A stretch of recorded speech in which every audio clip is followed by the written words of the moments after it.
Hey guys, welcome to the Multifamily Investor Playbook. I'm Mark Ferris, and I'm here with my co-host John McCarowitz. Hey, Mark, happy to be here. So excited to launch our newest podcast. Yeah, we've been talking about this for a while. We have. No, it's been on our mind for a long time.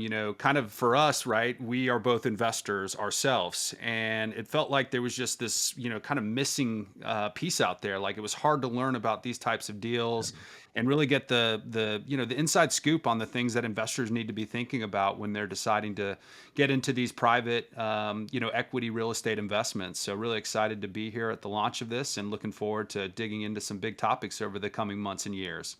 For sure. Yeah, today we're going to be talking all about who the show's for, what you can expect from it, and a bit of our backgrounds as well. So you're going to feel confident on who you're listening to and that you're listening to experts in the field. I think that's so important that you're learning from people that are actually doing what they're teaching. And you're going to be learning from us that we're actually in the trenches each and every day doing this stuff. That's right. Yeah, no, it's super important, right? There's a lot of charlatans out there, people pitching, whether it's an investment or maybe even a get rich quick scheme, right? At the end of the day, investing in real estate is very complicated and it takes a lot of hard work and effort and due diligence. And so making sure that, you have the intelligence to make the right decisions on where you place your investment dollars for high net worth individuals is very critical. So our goal here is to provide that intel so people can make intelligent decisions, whether it's investing with us or others, right? Yeah, 100%. And that is a great segue into the mission of the show is to be the ultimate guide for high net worth multifamily investors. So if you're looking to invest into multifamily in your high net worth and you are looking for expertise to be able to put your money to be able to get high returns and to be able to do it safely as well. I mean, it's been super tough out there for all of us really to get high returns. And real estate over the years has proven to be one of the strongest investments. And with all the fluctuations in the market, I mean, interest rates increasing, there's a lot of noise out there if you just listen to the news. But that's what the show's all about. Yeah, no, I mean you're dead on, Mark. I mean personally, right? You look at say the S&P 500, over a long timeline it averages about an 8% return annually. Which certainly outpaces inflation in a typical environment. But over the past few years, it's been anything but typical. And we're seeing a lot of instability around the world, which is impacting those public markets. And so while no investment is 100% guaranteed or secure, you and I both have spent our entire careers in real estate. I know we'll dig deeper into that later. But real estate has some unique qualities to it that just I think make it really attractive for savvy investors, right? At the end of the day, they're not creating any more land. It's immovable, right? And so, if you find a good investment and you do your research and due diligence and do all the appropriate steps to make sure you're making a smart decision, it's one of the safer investments, in my opinion, particularly what we do, right, which is multifamily apartment investing. So we're investing in a core human need, which is housing. The demand for that never goes away. And I think that's why we really like that asset class in particular. There's opportunities, for example, in retail, office, car washes. There's many different ways you can invest in real estate. But at the end of the day, when the rubber meets the road, people need a shelter. They need a roof over their head. And, both US and Canada, as you know, Mark, have a huge supply challenge, right? We are way undersupplied to meet demand. So all those factors combine to make apartment investing, in my opinion, one of the top investments that, people should be considering. 100%. And, Warren Buffett says, invest in what you know. And, with our backgrounds in the customer service field, that's something that that's why I think part of the reason why we like multifamily so much is because we know we have a competitive advantage when we're treating our residents like true customers, because that's who we see our customers here. Of course, there's the investor side of it, but we know if we treat the residents really well, the investors are going to be looked after as a byproduct of that. So, moving forward there, we're going to be talking a little bit about how that background in real estate and in the residential field has really served us well in the multifamily and some of the results that we're getting. And the cool thing is, John, is we get to do this full time, right? And so we're meeting every day. We're talking about real estate. We're acting on this each and every day, and that really does give us an inside scoop as to what the investors can expect here. No, you're dead on, and I think that you said something just a moment ago that really resonated with me when we initially started having conversations about Ferris Capital Partners. The client experience, whether on the investor side, which is critically important to Ferris Capital Partners, but really on the resident side as well. And what we've learned in our previous careers, if you take really great care of the customer, right, they'll keep coming back again and again. And so in an apartment building, what that looks like is when we focus a lot of attention on that incredible resident experience, they're more likely to renew. So therefore, we don't have lost income due to downtime where a unit is not being rented. And candidly, as we renovate these units and we add amenities to the building itself, we ask for more rent. And so what we know is we have to provide the value first before we ask for anything in return. And so, I think it's something a lot of operators miss, candidly. So that focus at Ferris Capital Partners, I would say, is really a competitive advantage that we lean heavily into. 100%. Well, John, let's go back to the backstory here. I mean, just super quick, high level. How John and I met was probably, I think it was about 5 years ago now. I'm really big on masterminding. And so my background, we scaled and grew the largest residential real estate team in Canada. So we were doing over $1 billion in sales each and every year. And we still run that business as well. But one of the things that I'm really big on is networking and masterminding with other top producers. So I thought, you know what? I want to get outside of Canada and look down in the States and who's the top real estate team down in the United States. And of course, it was John's team. And so John was the president and CEO.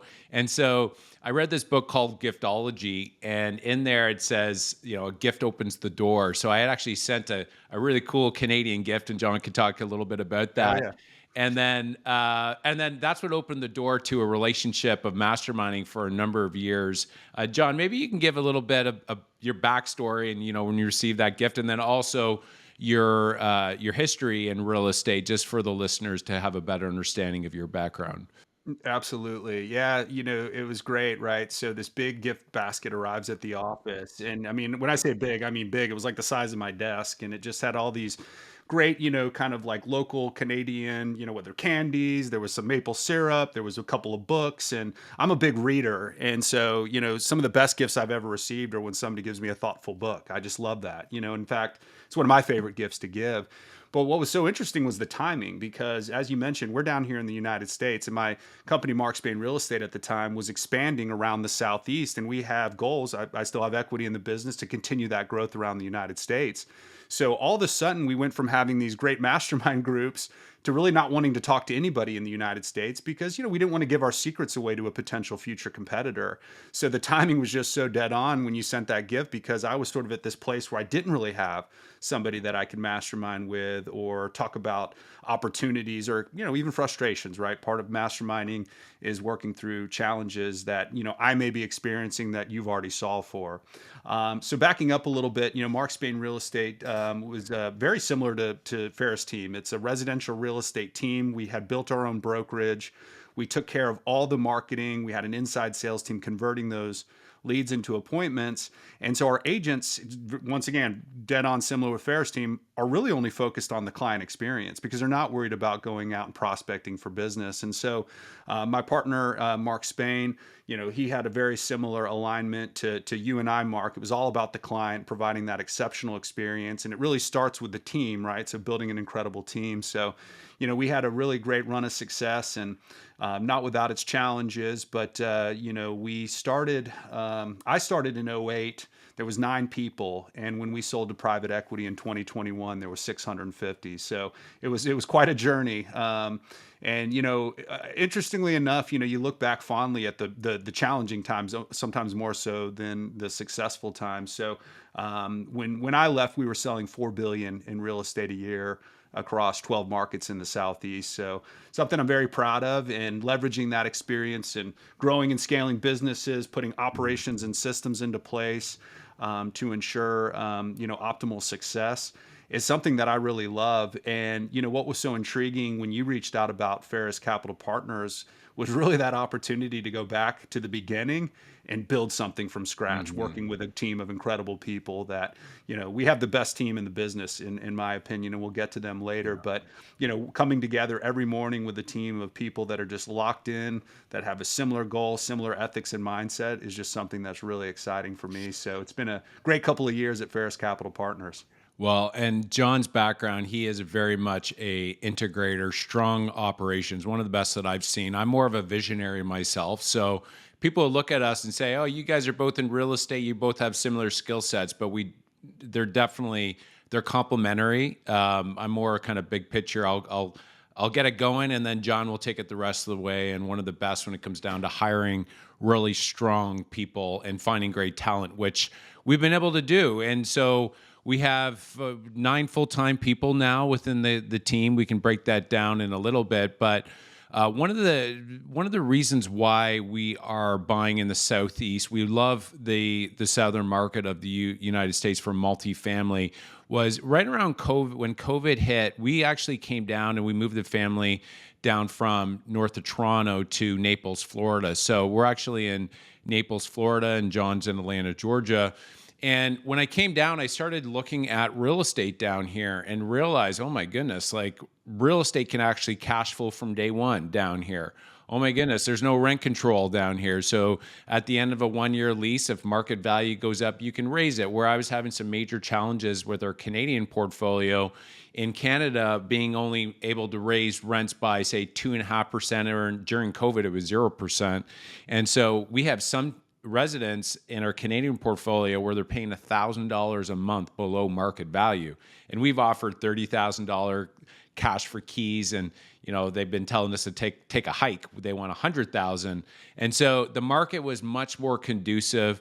It was more affordable to be able to buy these assets down here, and just way more upside, better landlord control, way more landlord friendly. So this is one of the reasons why we started looking at multifamily down here. And then with John's background in the U.S. and with me being down here now, that really dovetailed really nicely to be able to build something to allow other investors to come in and get these 20% plus returns with cash flow as well. Yeah, no, you're dead on, and it's been, for me, spending my entire career in the United States, what I've enjoyed seeing is really, even over the past few years, the movement in a positive way continues to move towards operators and developers and owners. And I say that's positive because, look, housing affordability is a challenge, and Yeah. and that is a reality that Canada and the US need to solve for. So while on one hand we're taking an asset, improving it and raising those rents, we're doing it in a thoughtful way where the resident feels that value.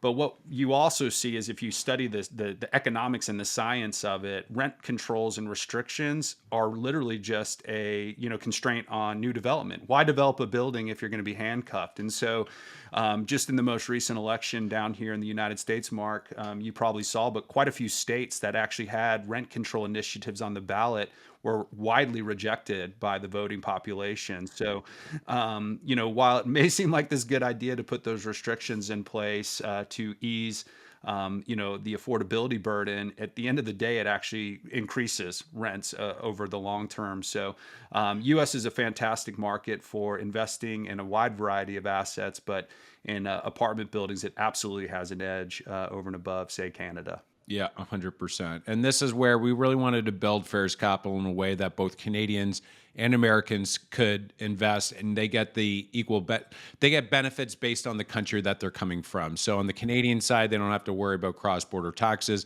On the American side, they got all the tax advantages of bonus depreciation, cost segregation, and any 1031 exchanges. They get those benefits, and we're well versed on both sides. But John, so to give some context for the listeners of some of the wins, since we formed Ferris Capital, before we actually formed Ferris Capital, we actually went in on two other deals with two other general partners where we came in and we were really testing the market. One was more of an opportunistic, heavier lift where it was like more of a hotel to multifamily, and then the other one was a value add deal, value add, meaning that it was built in the 1980s and there was an opportunity to go in and fix the unit. So it was 243 units and fix it over a period of 2 years as the units are turning over. And it cash flowed from day one. And so we got to see two different operators and two very different products, which then allowed John and I to sit down. Okay, what's our thesis? What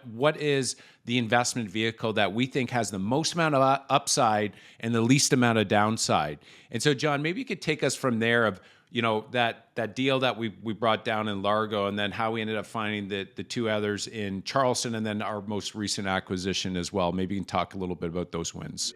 Absolutely. So, for the listener, right, there's really three and a half, I say three and a half kind of ways you can invest in multifamily. So one and a half is core and core plus. So I say a half because core plus is very similar to core in that there maybe had been some mismanagement, or the property was delivered at a cycle in the market that made it challenging to lease up. But that's where you take basically a new construction or newer construction building, and you're just managing operations. So lower risk, but lower reward. On the complete opposite side is that opportunistic, which is that Jacksonville deal, and they're great deals to be had, right? But it's a bigger lift, it's a little more risk, and therefore potentially higher reward. So seeing those two deals that we participated in, as sort of a co-general partner, I think really gave us clarity that the value add space is really where we like to play, because it balances that risk and reward in a very appropriate way. And coming from our backgrounds in residential real estate, it's like we know what customers are looking for. We walk through the door with thousands of buyers over our career. And so we know what makes them light up and what gets them excited and what makes them want to purchase that home. So we're able to apply that knowledge here in the apartment space. So it's the same stuff. It's kitchens and bathrooms. It's clean, safe units. It's well lit. So people feel safe and secure when they come home at the end of a hard day's work. And we talk about, our residents, no different from a homeowner, want that same feeling of pride when they come home at the end of the day. It's their home. It's where they're raising their kids, or maybe where they've retired, or whatever the circumstances might be. So that pride that they feel is really important to us. So kind of going back to our kind of solo deal. So, you mentioned something earlier, but the first thing we did was we really went out and looked for people in the industry that just had, a depth of knowledge even beyond what we had, right? So I think about Georgia Patron, our senior vice president of asset management, with 20 plus years experience in property and asset management, almost exclusively in the multifamily space. Hiring a really key analyst to come in and make sure our deals are underwritten, and we stress test them, 7 different ways, right? So we know that we've at minimum tried to reduce as much risk as possible for our investors. So the Tampa deal, the Largo property, was interesting because that was just a publicly marketed deal. And, we went out there, we toured it. And I think, what we knew going into it is that, it all comes down to the details with these deals, right? So we do a ton of due diligence prior to taking down any property. And we'll dive into that process in later episodes. But, we toured every rent comp. We had pulled down, hard insurance quotes. Florida insurance is a big factor, right? So we knew we had our numbers tight before we submitted that offer. And what was so great, and I think for me, I was very, I know you were proud of it as well, but on our first opportunity going out as a solo operator, we won the deal. There was like 40 offers on the table. And so it was in our structuring of the deal, but it was also in our follow-up with the broker. And what we know, and this is like life in general, generally speaking, but it's people want to do business with people they like, and that they think will be easy to work with. And so that's one thing we did right out of the gate. We would follow up with a broker, but we never tried to apply too much pressure. Hey, we're definitely interested. We're willing to talk. Let's come together on this. And so we won that deal, took it down March of 2024.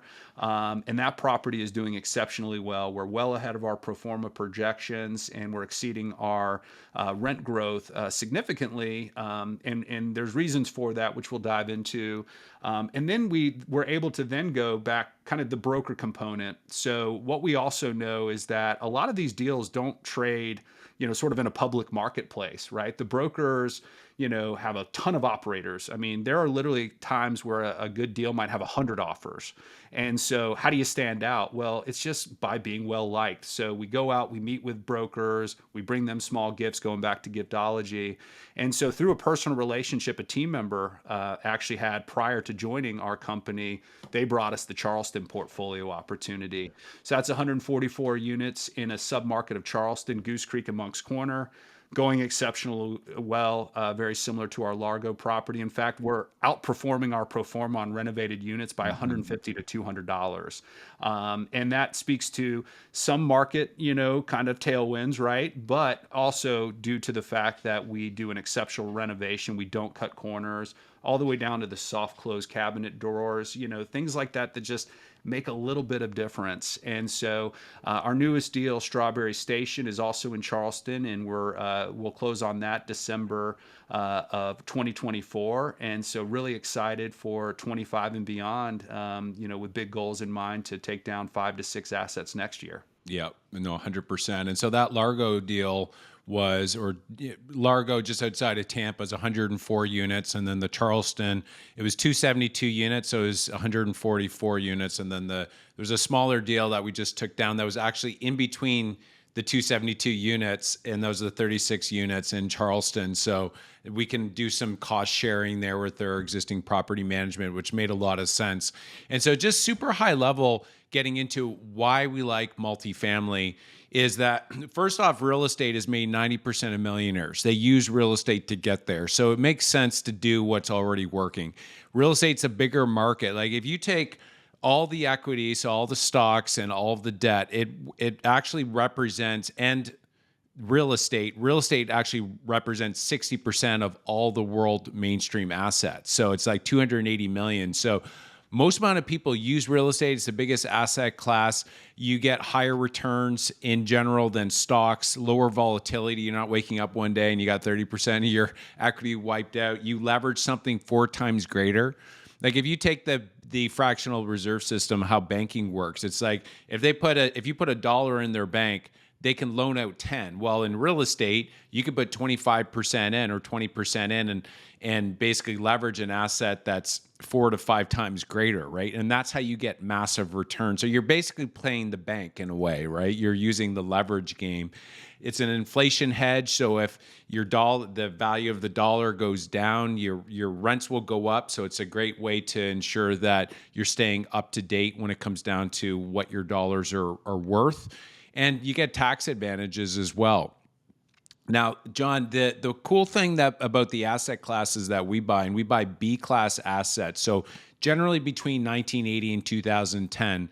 And so it being in that range, one of the benefits, John, that I really like about it is that in general, A-class apartments are getting like $2,500 to like $3,000 a month, right? But our investments that they're like between 1,600 and like 2,000 or 2,100. So if it's a recessionary market, they're gonna not want to move into the A class, and our asset class, like in that range, it tends to do better in a recessionary market, right? That's right. Yeah, and I think too, because that's dead on. It's that ability to also provide what feels like a Class A asset through our renovation program at a value, because at the end of the day, it is a 1983 building in the case of Largo, or in the Charleston portfolio 03 and 08 and 2010 for Strawberry. So they're able to still get that beautiful unit with granite, stainless steel appliances, all the new fixtures, like everything modern and up to date.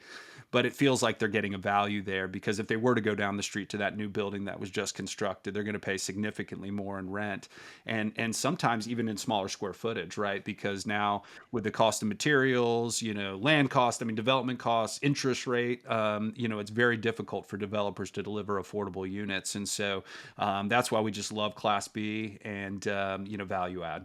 Yeah, 100%. And so to kind of wrap this all up here, the reason why we're calling this the Multifamily Investment Playbook is because John and I, we both played sports. We're super competitive, and we like to know if we're going to play something, we want to be able to tie it to a sports analogy as much as possible, right? So we felt that name for this channel being a playbook for multifamily is where we wanted to go with this. So moving forward, you're going to get behind the scenes look as to how these assets work. We're going to get into the acquisition side, the asset management side. We're going to get into the due diligence. We're going to get it. You're going to learn everything there is to know about multifamily investing to be able to give you a competitive edge moving forward. Thanks for listening, guys. If you enjoyed the show, please subscribe and share with other high net worth investors that you think will benefit from it. Thanks for tuning in to the Multifamily Investment Playbook. We love and believe in you guys. Keep dreaming big.